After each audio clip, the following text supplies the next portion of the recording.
I saw about a quarter of a mile away from me, I saw a silver Sprinter van, two really pretty girls talking with two kind of attractive Ukrainian guys.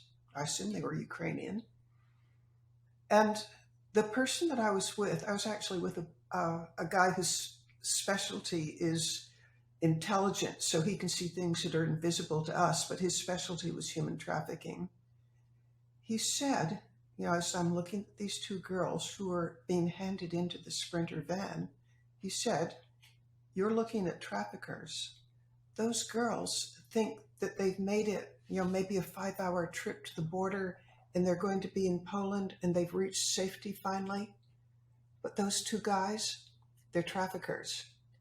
Tonight, those girls are going to be raped dozens of times.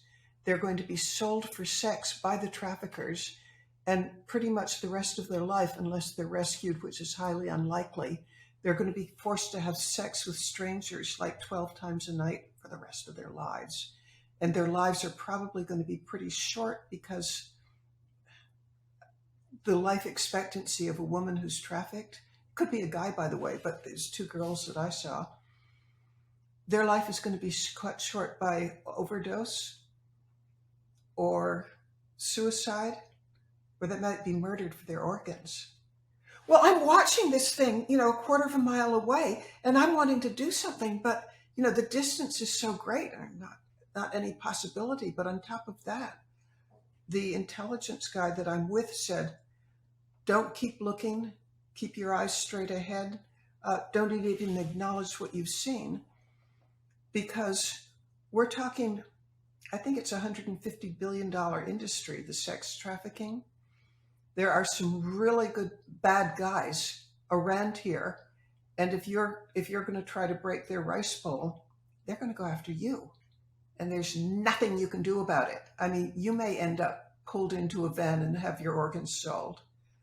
Oh, and to this day, I'm just haunted by those, what's happened to those girls, and you wish you could do something to prevent the fate, but I'm completely helpless. There's nothing I can do about it. Well, we cross over the border, and I learned from additional people why it was that those two girls were so vulnerable. And here's what happens. There are two sides to the border. There's the Ukrainian side, there's the Polish side. On the Ukrainian side, and this was pointed out to me by the guy, his name was Stephen Komarek. This guy pointed out something that would have been invisible to me if somebody weren't pointing it out to me. He showed some guys who were lounging around, sitting in some chairs, talking in their cell phones. He said, and by the way, he's a specialist in reading body language, and he knows what's going on. So here are these guys, hot summer day, with their cell phones.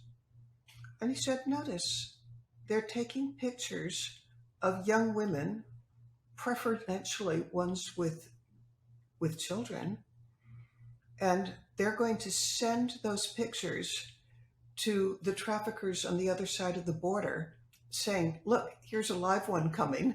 The spotters tell the traffickers on the other side who to look out for. And the traffickers, they've been doing this a long time, and they're extremely skillful at doing something like the following.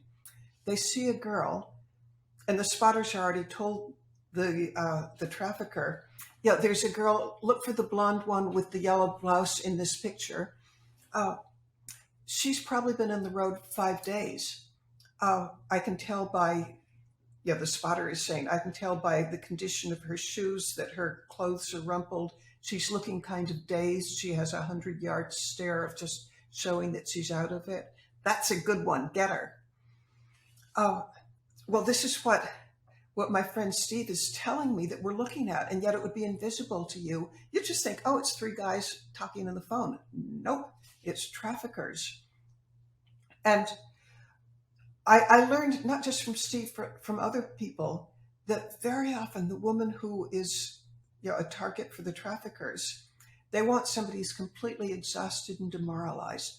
They want somebody who, maybe Maybe her home was bombed and is rubble. Maybe she hasn't had a good meal in a very long time. Maybe she's absolutely terrified because she doesn't know what's happened to her parents, her family, maybe her husband. Yeah, she's at wit's end, and she's as vulnerable as a person can be. The traffickers, have been alerted that she's about to cross the border, and they may do something like the following. There's several things that they regularly do. One of the things is they can put up a sign saying, "Help is this way," and she follows it. Or maybe they just come up to her and say, "Gosh, you and your daughter look as if you could use a hot meal. There's a shelter, in the nearby city. Uh, get on the bus. It's leaving in 10 minutes, so hurry." And she gets on the bus, and the bus is actually that Sprinter van that's going to take her to the traffickers. So the traffickers prey on the most vulnerable people in the world. It's just so heartbreaking. Okay, so I've told you the bad. Let's hear and switch focus into what can be done about it. I have heard from General Nebitov, the person who invited me to come to Ukraine, that this isn't going to solve it for everybody, but it could save many hundreds of future victims each year. One of the things that the traffickers have going for them is they kind of take the victims by surprise.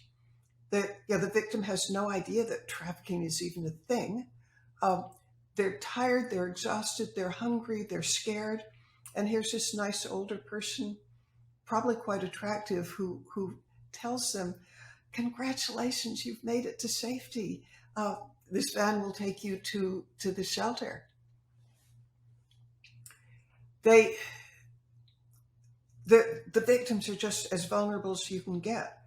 What if, before they cross, what if there were members of the nearby community, with the help of police, who would tell people who are looking vulnerable, uh, "Would like you to come to a shelter for a day, and we will give you a place to stay. We'll give you counseling. We'll give you hot meal." And these are uniformed police people who are trustworthy. Take a while to have a pause, because otherwise, here's what you could be up against. And then they explain traffickers. And if that woman who, she's been traveling for 5 days, she's scared, she's terrified, she's hungry, if she could have like a 24-hour pause in one of these shelters, she could talk with counselors, she could be warned what she's up against. She just wouldn't be vulnerable to the traffickers.